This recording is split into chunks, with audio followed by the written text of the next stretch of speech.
Wherever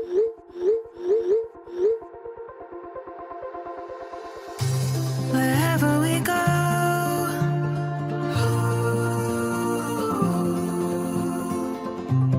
we'll always know.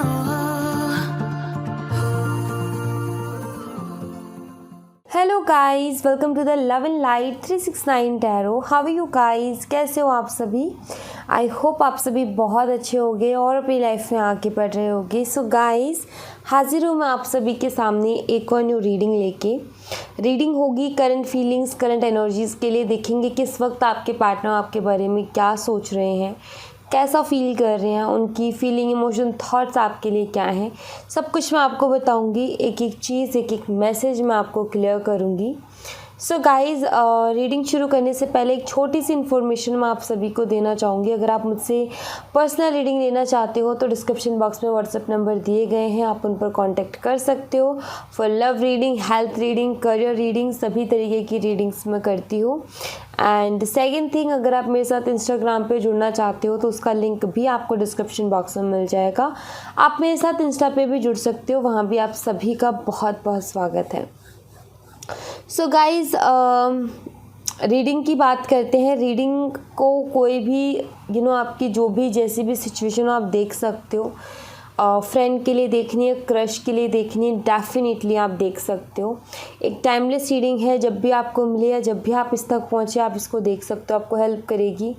Gender का कोई issue नहीं है, बस इस बात का ध्यान रखिएगा कि एक जनरल और कलेक्टिव रीडिंग है। सो ज़रूरी नहीं है कि हर एक मैसेज आपके साथ रेजोनेट करे। सो जो जितने मैसेजेस आपसे रेजोनेट करते हैं उतना आप एक्सेप्ट कीजिए, बाकी आप दूसरों के लिए छोड़ दीजिए। तो चलिए अभी रीडिंग को शुरू करते हैं। एंड गाइज, एक छोटी सी रिक्वेस्ट है, नीचे आपको सब्सक्राइब का बटन दिख रहा होगा, उसको ज़रूर से क्लिक कर दीजिएगा। जैसे आप उसको क्लिक करोगे आपको एक बेल आइकन का बटन नज़र आएगा, उसको भी आप ध्यान से क्लिक कर दिए और बेल आइकन के बटन को क्लिक करते ही 2-3 ऑप्शन आपके सामने खुल के आएंगे, जिसमें आपको ऑल नोटिफिकेशन पे क्लिक करना है। अब इसकी सबसे पहली अच्छी बात ये है कि एकदम फ्री है, और दूसरी अच्छी बात ये है कि जब भी मैं न्यू वीडियो अपलोड करूँगी तो सबसे पहले नोटिफिकेशन आपको मिलेगी और आप सबसे पहले वीडियो को देख पाओगे। सो चलिए अभी हम देखते हैं कि आपके पार्टनर आपके बारे में इस वक्त क्या सोच रहे हैं, कैसा फील कर रहे हैं, उनकी फीलिंग, इमोशन, थॉट्स आपके लिए क्या है। सो पॉजिटिव रहें guys.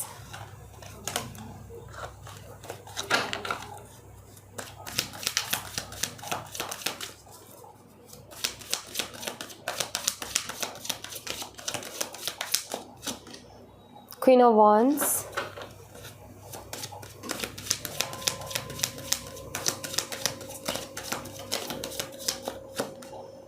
Three of Pentacles,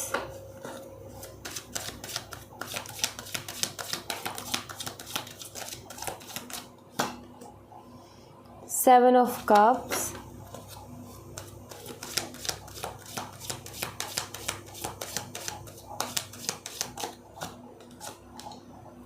Four of Wands,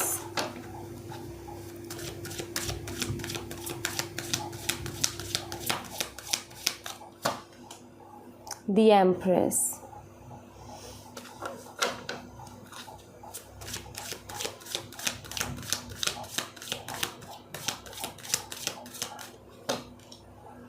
Queen of Pentacles,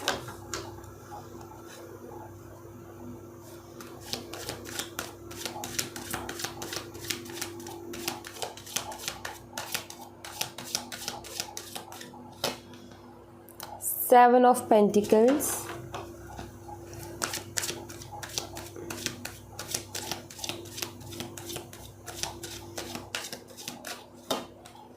Nine of Cups,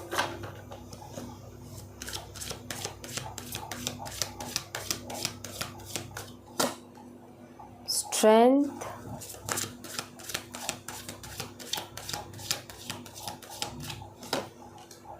and Five of Pentacles. Bottom of the deck से है Eight of Wands. Okay,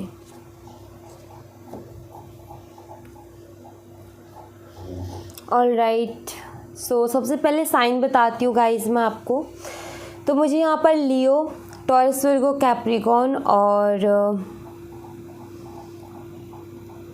Aries and Sagittarius, तो ये sign मुझे यहाँ पर नज़र आते हैं सिंह राशि, वृषभ, कन्या, मकर राशि एंड मेष और धनु राशि। ओके, ये साइन मुझे यहाँ पर नज़र आता है। उसके अलावा अगर मैं नंबर की बात करूँ तो number 13, number 3, number 7, number 6 and number 3 again, number 13 again, number 7 again, number 9, number 8 and number 5। तो स्ट्रांगली नंबर हमारे पास है नंबर 7, नंबर 13 एंड नंबर 3। तो ये स्ट्रॉन्ग नंबर्स हमारे पास अवेलेबल हैं। और अगर मैं मंथ की बात करूँ तो अगस्त का महीना, मार्च का महीना और अप्रैल का महीना जो है आपके लिए सिग्निफिकेंट हो सकता है। उसी के साथ जो है जुलाई का महीना भी, ओके, जून जुलाई का महीना। तो ये महीने मुझे दिखते हैं जो कि काफ़ी हाईलाइटेड हैं। ये नंबर्स, ये डेट्स, ये साइन, ये मंथ मुझे सीडिंग में स्ट्रांगली नज़र आ रहे हैं। अब अगर मैं बात करूँ एनर्जीज़ की, तो सबसे पहली चीज़ तो मुझे यहाँ पर ये दिखती है कि आई फील कि आप दोनों मे बी वर्क प्लेस पर मिले हो। आप दोनों की मुलाकात जो है आपके वर्क प्लेस पर हुई है, या आप दोनों ने मिलके काम साथ में किया है, लिव इन रिलेशनशिप में रहे हो, या आप एक तरीके से ये मान सकते हो कि आपकी जो एक दोस्ती रही है इनके साथ वो काफ़ी पुरानी रही है, फिर रिलेशनशिप में आप आए हो। तो ये चीज़ दिखती है मुझे यहाँ पर। एक्चुअली मुझे यहाँ पर थर्ड पार्टी इश्यूज़ नज़र आते हैं, जैसे कि किसी तीसरे पर्सन की वजह से आज जो भी हालात हैं इस कनेक्शन के, वो किसी तीसरे पर्सन की वजह से, किसी तीसरे पर्सन की वजह से चीज़ें ख़राब हो रही हैं। क्योंकि यहाँ पर मुझे वो वाइब्स मिल रही हैं किसी तीसरे पर्सन की, वो चीज़ मुझे यहाँ पर दिखती है, जिसकी वजह से आप ऑलरेडी बहुत ज़्यादा पहले भी परेशान थे और बहुत ज़्यादा हर्ट भी हुए हो। एंड अभी भी कहीं ना कहीं वही चीज़ जो है इस रिलेशनशिप के लिए प्रॉब्लम बनी हुई है। सो यहाँ पर मुझे एक चीज़ दिखती है कि जो भी थर्ड पर्सन है, जो भी इस रिश्ते में आ रहा है, एक्चुअली काफ़ी डोमिनेटिंग, लाइक डोमिनेटिंग भी नहीं तो आप एक तरीके से ये मान सकते हो कि वो जो है सरेंडर वाली एनर्जी वाला इंसान नहीं है। जैसे कि हम सरेंडर कर देते हैं ना कुछ चीज़ों को, जैसे रिलेशनशिप में भी कोई एक जन जो है अपने आप को सरेंडर करता है। जिनका भी रिलेशनशिप बहुत लंबा जाता है, आप देखना या तो उन दोनों ने ही एक दूसरे को सरेंडर किया होता है, या फिर किसी एक ने तो डेफिनेटली सरेंडर किया होता है। सरेंडर से मेरा मतलब ये कि या तो दोनों ही झुके हुए होते हैं, ठीक है, या फिर कि कोई एक झुका हुआ होता है, तब जाकर के वो रिलेशनशिप बहुत लंबा जाता है। क्योंकि अगर दोनों ही अड़े रहेंगे, अकड़े रहेंगे एक दूसरे की बात पर, तो वो कहीं ना कहीं ज़्यादा दिन तक नहीं चल पाएगा। तो वो चीज़ मुझे दिखती है यहाँ पर कि जो भी तीसरा पर्सन है उसके साथ मुझे वो सरेंडर वाली एनर्जी नहीं नज़र आती है, जिसकी वजह से मुझे यहाँ पर ये नज़र आता है कि ज़्यादा स्ट्रॉन्ग कोई बॉन्ड नहीं है। एक अट्रैक्शन डेफिनेटली है, लेकिन स्ट्रॉन्ग बॉन्ड नहीं है। करंटली अगर मैं आपके पार्टनर की बात करूँ तो सबसे पहली चीज़ तो यहाँ पर ये है कि अभी कुछ हालात इनके ठीक नहीं चल रहे हैं, क्योंकि यहाँ पर 5 ऑफ पेंटिकल का कार्ड है। चीज़ें इनकी लाइफ में अच्छी नहीं चल रही है, कुछ ना कुछ तो गड़बड़ इनकी लाइफ में चल रहा है।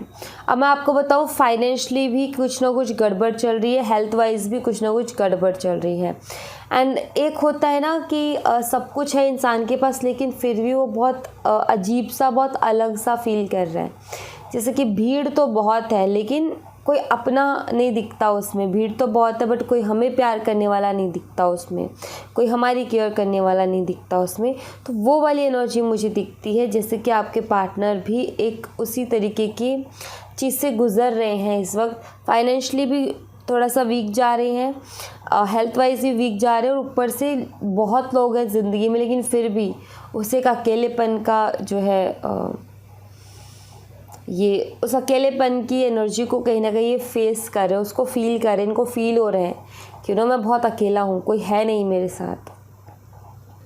तो वो एनर्जी मुझे इनकी यहाँ पर दिखती है। उसी के साथ अगर मैं देखूँ तो यहाँ पर ये है कि ओवर थिंक करते हुए मुझे नज़र आ रहे हैं, क्योंकि यहाँ पर 7 ऑफ पेंटिकल का कार्ड है जो कि ओवर थिंक के बारे में बताता है। ओवरथिंक एक तरीके से आप ये मान लो एनालाइज ही ये करते हैं चीज़ों को, क्योंकि देखते हैं ये कि इनकी लाइफ में कितना कुछ क्या कुछ चेंज हुआ है। एक्चुअली थर्ड पर्सन के साथ ये चले तो गए, लेकिन इमोशनली वो बॉन्ड नहीं बन पाया, इमोशनली वो चीज़ नहीं हो पाई इन दोनों के बीच में जो होनी चाहिए थी। आपके पार्टनर ने, ऐसा नहीं है कि उन्होंने 100% ना दिया हो, उन्होंने दिया है, बट सामने वाले की तरफ से नहीं मिला। तो ये चीज़ मुझे यहाँ पर दिखती है। और आज की डेट में जब ये सोचते हैं अपने पास्ट को लेकर के, तो कहीं ना कहीं काफ़ी हद तक थोड़ा सा रिग्रेट भी, मतलब ज़्यादा भी नहीं तो बट रिग्रेट होता है जब भी एनालाइज करते हैं चीज़ों को। जब भी ये पास्ट की चीज़ों के बारे में सोचते हैं तो इनको कहीं ना कहीं समझ में आता है, एक फ़र्क महसूस होता है इनको, एक फ़र्क क्लियर साफ दिखता है कि जो थर्ड पर्सन है उसमें और आप में क्या फ़र्क था।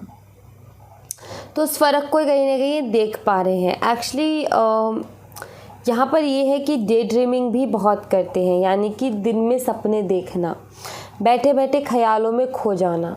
एक चीज़ तो मुझे यहाँ पर दिख रही है गाइस कि थर्ड पर्सन का ख्याल और आपका ख्याल दोनों साथ में चल रहे हैं। जैसे कि अगर मैं यहाँ पर बात कर रही हूँ डे ड्रीमिंग की, तो ये मान लो कि आपके साथ साथ थर्ड पर्सन का ख्याल भी इनके दिमाग में चल रहा है। अब ये कंपैरिजन वाला ख्याल है, ठीक है। जैसे कि ऐसा नहीं है कि उसके बारे में कुछ और फील कर रहे हैं आपके बारे, एक कंपैरिजन, आप दोनों में कंपेयर कर रहे हैं।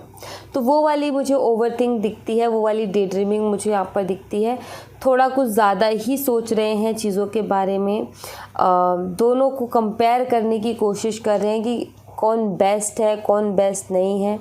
बट आपके अंदर एक क्वालिटी इनको दिखती है, यू नो, काफ़ी समझदार, एंड एक क्वालिटी ये चीज़ ज़रूर मुझे दिखती है यहाँ पर, क्योंकि ये एनर्जीज़ मैं आपके लिए देख रही हूँ। तो यहाँ पर जो है इनको आपके अंदर ये क्वालिटी दिखती है कि आप एक मैरिज मटेरियल हो। मीन्स आपको रिश्तों की कदर पता है, रिश्ते को कैसे संभाला जाता है पता है, रिश्ते में कैसे हर चीज़ से डील की जाती है आपको पता है। अब जो थर्ड पर्सन है उसका सीन यहाँ पर ये है कि उसको ज़्यादा कोई फ़िक्र नहीं है, मतलब है तो है, नहीं है तो नहीं है, कोई दिक्कत नहीं है। लेकिन आपके लिए वही चीज़ बहुत इम्पॉर्टेंट है, मतलब आपके लिए रिश्ते मायने रखते हैं। तो ये चीज़ देखते हुए कहीं ना कहीं आपके पार्टनर जब भी ये कंपेयर करते हैं तो हमेशा यही पाते हैं कि आप ज़्यादा अच्छे हो इनके साथ रहने के लिए, आप ज़्यादा अच्छे सूटेबल पार्टनर हो, जैसा उनको चाहिए था वैसे पार्टनर आप हो। जब भी ये डे ड्रीमिंग करते हैं तो कहीं ना कहीं इनको यही समझ में आता है कि जो इनकी एक विश है कि मेरा पार्टनर कैसा होना चाहिए वो आप ही हो। ओके, बट कहीं ना कहीं आई थिंक कि इस कनेक्शन का फ्यूचर में थोड़ी प्रॉब्लम है। जैसे कि आपके साथ अगर ये कनेक्शन को देखते भी हैं तो फ्यूचर नहीं दिखता इनको, फिर फ्यूचर में वो क्लियरिटी नहीं दिखती है। अभी आपकी प्यार, आपकी केयर सब कुछ तो है, लेकिन इनको ये दिखता है कि फ्यूचर फिर कहीं ना कहीं ज़्यादा अच्छा नहीं होगा। फ्यूचर में इस कनेक्शन में बहुत ज़्यादा प्रॉब्लम्स को फेस करना पड़ेगा। मे बी आप दोनों के बीच में चैलेंजेस हो सकते हैं, आप दोनों के बीच में डिफरेंसेस हो सकते हैं, जिसकी वजह से इनको ऐसे ख्याल आ रहे हैं, जिसकी वजह से इस तरीके से सोच रहे हैं। सो ये भी मुझे यहाँ पर नज़र आता है। बट एक कंपैरिजन वाली एनर्जी में मुझे ये दिख रही है कि किसी तीसरे पर्सन के साथ आपको कंपेयर कर रहे हैं कि कौन ज़्यादा बेस्ट है। और जब भी ये कंपेयर करते हैं तो हमेशा एक ही चीज़ नज़र आती है कि जैसा इंसान मुझे चाहिए था वैसी क्वालिटीज़ आपके अंदर हैं। थर्ड पर्सन की तरफ एक अट्रैक्शन है बिकॉज उसकी पर्सनालिटी वैसी है जिसकी वजह से अट्रैक्शन हो जाती है। लेकिन कहीं ना कहीं अगर देखें, जो कि यू नो सच में अगर कोई डिज़र्विंग इंसान है तो वो आप हो, ये चीज़ कहीं ना कहीं ये बहुत अच्छे से जानते हैं। लेकिन इनको फ्यूचर नहीं दिखता आपके साथ, फ्यूचर का जो विज़न है वो क्लियर नहीं है। इनको नहीं समझ में आता कि इस कनेक्शन में आगे क्या होना है।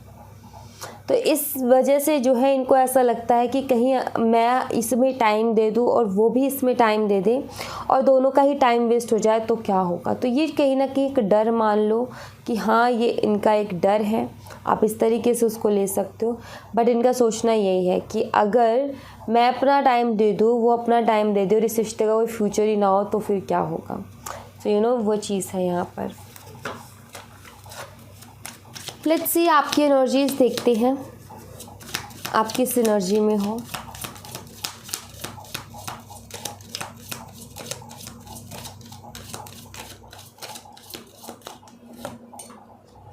King of cups,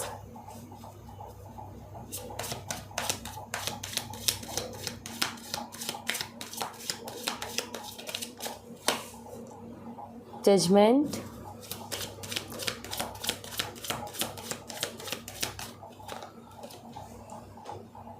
king of swords,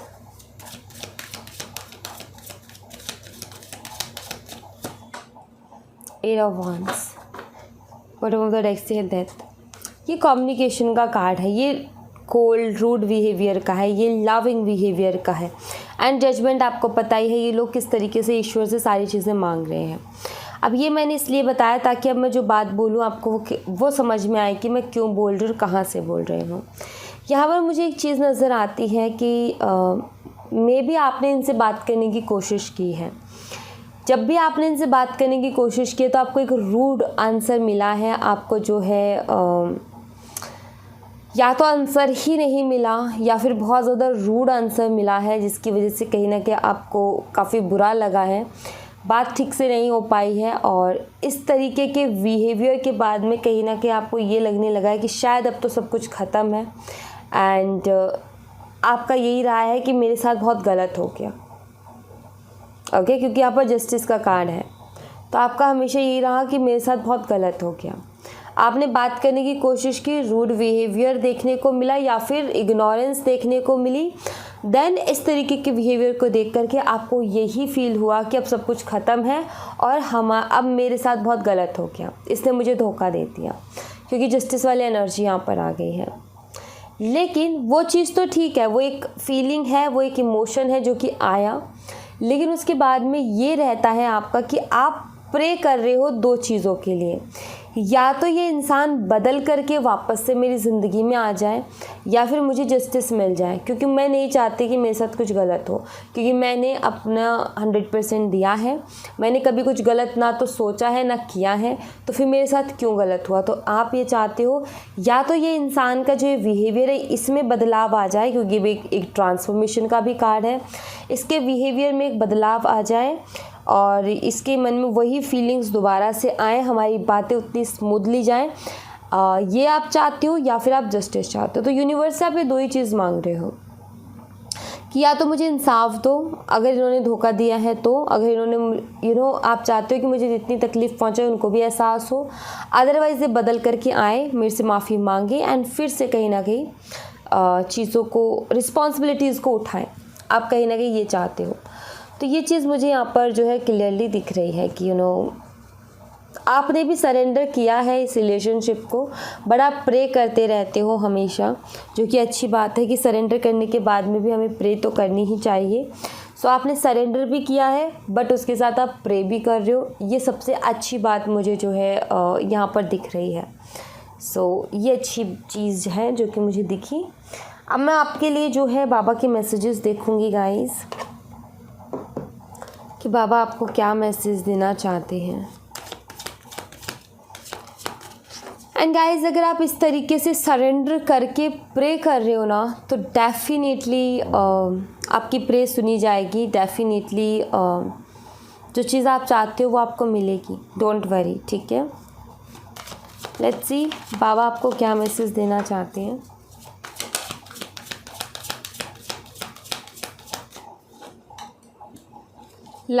self life,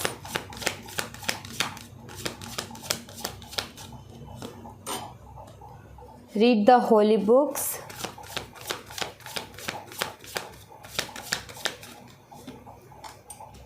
believe,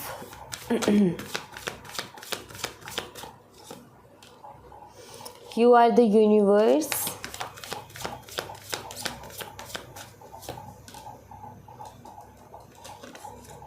dreams. Bottom of the deck से है द पावर ऑफ ओधी। सो गाइज यहाँ पर बाबा आपको क्या मैसेज देना चाहते हैं। सिंपली जो मैसेज मुझे मिला है इन कार्ड से वो ये है गाइज कि ये एक ज़िंदगी है और ज़िंदगी को बदलते टाइम नहीं लगता। ज़िंदगी कभी भी किसी भी टाइम किसी भी वक्त बदल सकती है, तो हमेशा अपने आप को रेडी रखो। अपने दिमाग में हम एक चीज़ बिठा लेते हैं कि भाई हम कभी सोचते नहीं है कि यार ये चीज़ भी चेंज हो जाएगा, कब हमेशा ये चीज़ रहेगी नहीं, हम इस चीज़ को कभी नहीं सोचते। जो चल रहा होता है, अगर खुशी चल रही होती है तो हम बड़े खुश होते हैं, यही मान कर कि अरे वाह अब खुशी खुशी है। लेकिन एकदम से सडनली कुछ होता है और अगर थोड़ा भी तकलीफ़ आती है तो हमें जो लगता है अरे यार ये क्या हो गया, क्योंकि वो हमने सोचा ही नहीं था ना कि ऐसा हो भी सकता है। क्योंकि हमारे दिमाग में तो एक पक्का हो गया था कि भाई अब खुशी है तो खुशी रहने वाली है। अब अगर दुख है तो भी हमारे दिमाग में वो भी पक्का हो जाता है कि अब दुख है तो ये दुख ही रहने वाला है, मतलब ये क्या हो गया है, ये क्या है करके हम बोलते हैं। तो कभी कभी क्या होता है, कुछ चीज़ें दिमाग में इस तरीके से नहीं रखनी चाहिए। हमेशा इंसान को यही रहना चाहिए कि ये चीज़ भी बदलने वाली है, ये भी ज़्यादा दिन के लिए नहीं है, ये भी ज़्यादा समय के लिए नहीं है। और अपने आप को रेडी रखना चाहिए एक स्विच में जाने के लिए कि हाँ मैं रेडी हूँ, अब जो भी आएगा उसमें अपने आप को ढालने के लिए और उससे उस सिचुएशन से डील करने के लिए मैं रेडी हूँ। ठीक है, तो वही है कि लाइफ का कोई पता नहीं है कब कैसा रुख लेगी, कब हमें कैसे रहना पड़ जाए, कब हमें कैसे रहना पड़ जाए। तो हमेशा हर सिचुएशन में अपने आप को ढाल करके रखो ताकि आप वैसे ही रह सको। नॉलेजेबल बुक पढ़ो, काफ़ी अच्छा रहेगा आपके लिए। अगर आप नॉलेजेबल बुक पढ़ते हो, नॉलेज लेते हो तो काफ़ी लाइफ में जो है आगे आपको मदद मिलेगी। यू आर द यूनिवर्स, अपने 7 चक्रा पर थोड़ा सा फोकस करो, बहुत इंपॉर्टेंट है। 7 चक्रा पर फोकस करोगे तो ये काफ़ी हेल्प करेगा आपको। सो आपको 7 चक्रा पर फोकस करना चाहिए। ये वो एनर्जीज़ हैं हमारे शरीर की जो कि कहीं ना कहीं अगर बैलेंस हो तो हमें सीधा यूनिवर्स के साथ जोड़ देती हैं। तो इनको बैलेंस में रखना बहुत ज़रूरी है। तो अगर आप यूनिवर्स को बाहर ढूंढते हो तो आप अपने 7 चक्रास को एक बारी जो है बैलेंस में ले आओ। आप देखोगे कि यूनिवर्स आपके अंदर ही है। ओके, आप इनको इतने टाइम से बाहर ढूंढ रहे थे लेकिन वो आपके अंदर ही है। बट क्या है कि आपको अपने आप को बैलेंस में करना होगा, तभी वो चीज़ होगी। एंड ड्रीम्स, तो बाबा यहाँ पर ऐसे कह रहे हैं कि ज़रा अपने ड्रीम्स के ऊपर फोकस कीजिएगा।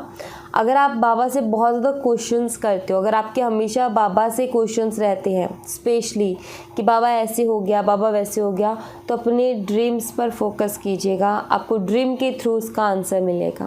ओके, सो यहाँ पर बाबा यही कह रहे हैं कि अपने ड्रीम्स पर फोकस करो, बिकॉज उसी के थ्रू आपको आंसर मिलने वाला है। कभी भी हर ज़्यादा अटैचमेंट नहीं रखनी चाहिए किसी भी रिश्ते के साथ, क्योंकि सबकी लाइफ अलग अलग है। हम सबको जो है कभी भी चलो ज़िंदगी में, लेकिन अटैचमेंट हर किसी के साथ मत रखो।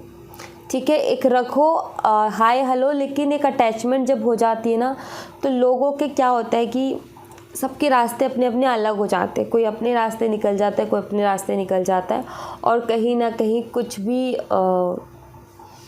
समझ में नहीं आता और हम अटैचमेंट कर लेते हैं और काफ़ी हर्ट होते रहते हैं कि यार उसको मेरी याद नहीं आती, मैं उसकी याद में जो है रहती हूँ या रहता हूँ। सो कहीं ना कहीं यहाँ पर यही है कि हमेशा जो है अपने आप को इस चीज़ के लिए मेंटली प्रिपेयर रखो। अपने आप को ये चीज़ रिमाइंड करवाते रहो, क्योंकि कई बारी हमारे दिमाग में भी नहीं रहती है। रिमाइंड करवाते रहो कि ये जो वक्त है ये हमेशा नहीं रहने वाला।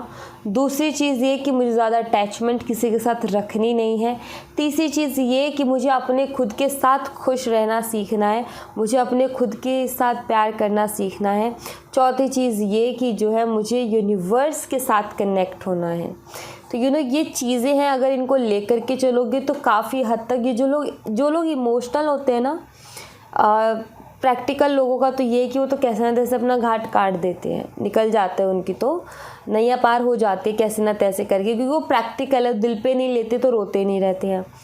अब दिक्कत आती है इमोशनल लोगों की, वो उनको हर चीज़ बुरी लग जाती है, दिल पे ले लेते हैं, क्योंकि वो सॉफ्ट होते हैं काफ़ी, क्योंकि वो खुद भी ऐसे ही होते हैं, वो दूसरों को हर्ट नहीं करते, तो बदले में वो यही चाहते हैं कि कोई मुझे भी ना हर्ट करे। इमोशनल लोग जो है हमेशा प्यार ही प्यार देने की कोशिश करते हैं और वो बदले में यही चीज़ चाहते हैं कि उनको भी उतना ही मिले, लेकिन नहीं मिल पाता काफ़ी बारी, तो काफ़ी हर्ट होता है। तो ख़ास तौर पर इमोशनल जो लोग हैं उनको कहीं ना कहीं इन चीज़ों का जो है ध्यान रखना चाहिए, ताकि आपको लाइफ में कभी भी जो ब्रेक होता है ना, हार्ट ब्रेक होता है, उससे कहीं ना कहीं आपको छुटकारा मिल जाए। बार बार अगर आपका हार्ट ब्रेक होता है, अगर बार बार आपको तकलीफ़ पहुंचाई जाती है, अगर बार बार लोग आपका दिल दुखाते हैं, तो आप तभी इस चीज़ से बच पाओगे जब आप कुछ रूल्स अपनी ज़िंदगी में बनाओगे कि हाँ, और कुछ थॉट्स अपने दिमाग में बिठाओगे कि जैसे मैं बोल रही हूँ कि हर पल ऐसा नहीं है जैसा अभी है, ये बदलेगा और उसके लिए हमें रेडी रहना है। हमें हर किसी के साथ अटैचमेंट नहीं करनी है, हमें हर किसी के साथ बहुत ज़्यादा बातें करके दिल नहीं लगा लेना है, अपने आप को समझाते रहना है हर पल हर मिनट, क्योंकि वही चीज़ है कि आप अपने आप को स्ट्रॉन्ग कैसे बनाते हो, अपने आप को समझा करके। तो अगर अपने आप को समझाते रहोगे तो कहीं ना कहीं आप अपने आप को स्ट्रॉन्ग भी बना पाओगे। तो यहाँ पर यही है कि जितना आप अपने आप से बातें करते हो, जितना आप अपने आप को खुद समझाओगे ना, उतना ज़्यादा अच्छा रहेगा, मतलब आपकी ओवरऑल पूरी लाइफ के लिए उतना ज़्यादा अच्छा रहेगा। एंड नॉलेजेबल बुक पढ़ो ताकि अच्छी नई नॉलेज जो है आपको मिलती रहे, अच्छी चीज़ें सीखने को मिलती रहे। अच्छी चीज़ें जब सीखने को मिलेंगी तो ये काफ़ी काम देती है, काफ़ी ज़िंदगी में जो है काम आती है।